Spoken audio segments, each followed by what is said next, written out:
I have been asked quite often, can we use the new lure abilities on Cinder Surprise? And the answer is sort of. So here's me at a Cinder Surprise window. I am just getting the intuition ready. This is going to be just like it's been before. I will catch my sand egg, I will use slap, I will use chum, and I will cast out after midnight. Now, what you need to know about Cinder Surprise is, one, it is a precision hookset fish, so it is going to require modest lure if we are going to be using those lures to begin with, despite being a ferocious bite.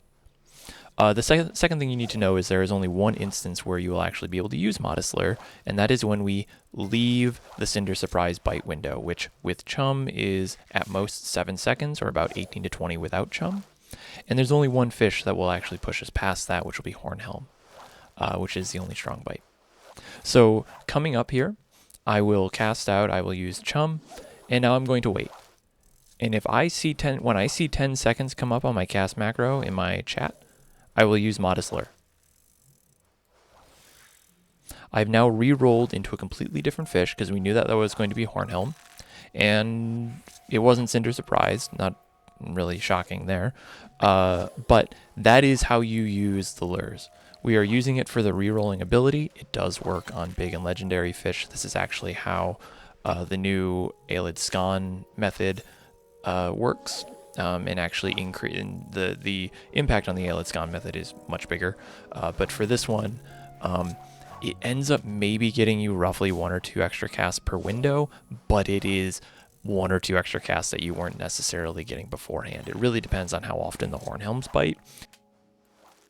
Is this really a method that I'm going to highly recommend everyone do? Not necessarily. I think that this is like one of those like small optimizations that if you have the opportunity to do it, you can look cool doing it and it'll help. But if you're not comfortable doing that, or you don't have a macro, or you don't feel like doing all that extra paying attention, and you just want to wait and hear the ferocious bite, it's fine. You're not going to lose out on much.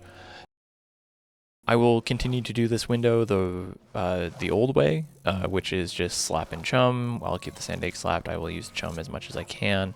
And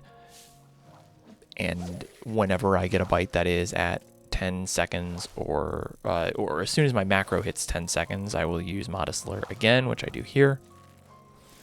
And we'll just carry on like that over and over. And that's how you use the new modest lure with Cinder Surprise. Again, not a huge optimization, but I've had a lot of people asking me about it, so I thought I would put out this little video just to give everybody a bit of a heads up on how that works. So that's it. Good luck and happy fishing.